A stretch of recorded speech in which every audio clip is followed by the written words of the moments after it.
Welcome back. The heat can create dangerous conditions for student athletes. Exertional heat stroke, also known as EHS, is among the most dangerous heat illnesses. It's caused by vigorous exercise in hot and humid conditions and can become fatal unless treated right away. Elaine Quijano visits a school where prevention is a top priority. Go! It's time for football practice once again at Red Bank Regional High School in New Jersey. Go! Walk outside! Roaming the sidelines is certified athletic trainer Christina Emmerich. If you recognize it in treatment, exertional heat stroke is 100% survivable. Among the tools she uses to protect students, this device, which measures what's called the wet bulb globe temperature. That number tells Emmerich how much heat stress athletes may be experiencing. When you look at exertional heat stroke, how big of a problem is this in high schools?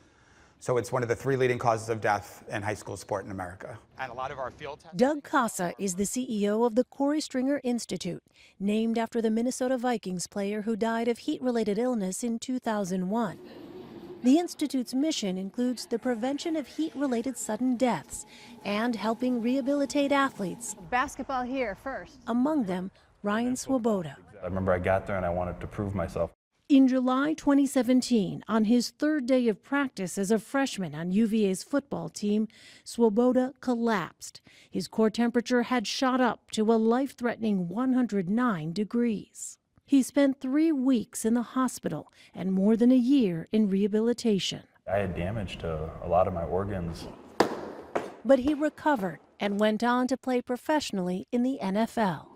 The Corey Stringer Institute recommends schools have athletes get acclimated to the heat before practicing in full uniform, take mandatory water breaks, and have a cooling tub to treat overheated players. Also key, Make sure their high school has an athletic trainer because they don't want to depend on a coach if their child is going to die or live when they have a medical emergency. Elaine Quijano, CBS News. A study from European researchers hopes robots can help stroke patients in their recovery and potentially fill a gap left by a shortage of physical therapists in the UK.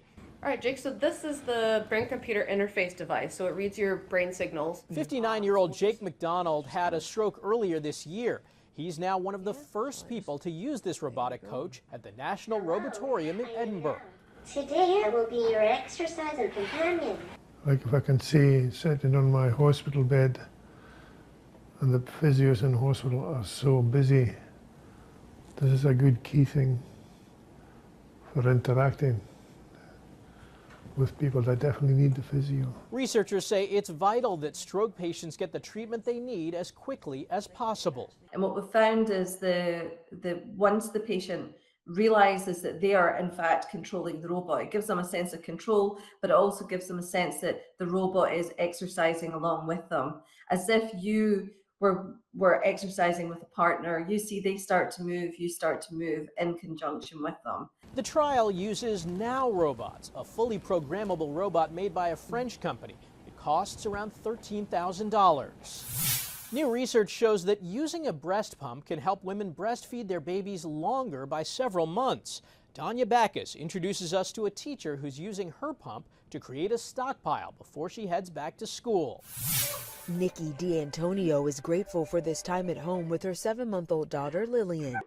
And now that it's time to go back to her job as a math teacher, she's working on getting Lillian to take bottles with pumped breast milk so she can continue to breastfeed. My goal is to do at least a year, and if for her she needs it longer, that's fine. So I'm hoping the pumping will help get what I need.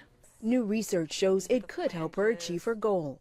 A Yale School of Medicine study finds women using breast pumps are more likely to continue breastfeeding for about 21 weeks longer than women who don't use pumps. We didn't know if pumps were beneficial or harmful to breastfeeding duration, and they appear to relate to a longer breastfeeding duration. It's wonderful that we have this tool that can be helpful to breastfeeding moms. The study looked at more than 19,000 mothers. 91% said they used a breast pump. Study author Dr. Sarah Taylor says the findings are good news since breastfeeding benefits mother and baby. So for babies, we see less ear infections, long-term decreased risk of diabetes, of cancer. For moms, we see decreased risk of cardiovascular disease and certain types of cancers. D'Antonio says it hasn't been easy, but she's doing what she can.